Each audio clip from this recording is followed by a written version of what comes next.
2025 সাল কেমন যাচ্ছে দেখতেই পাচ্ছেন।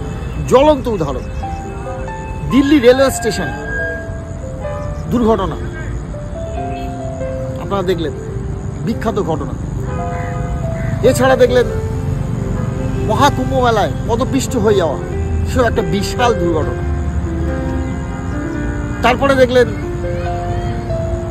যে আরসিবি খেলায়, যে ফাইনাল খেলা অর্থাৎ আইপিএলে, সেই খেলায় আরসিবি জেতার পরে কিভাবে পদপিষ্ট হয়ে বহু লোকের প্রাণহানি হলো।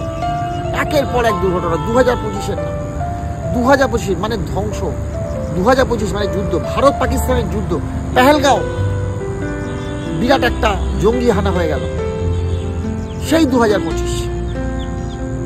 অদ্ভুত ব্যাপার, একের পর এক দুর্ঘটনা, একের পর এক হঠাৎ করে আক্রমণের শিকার, বহু লোক মারা গেল, নিরীহ লোক।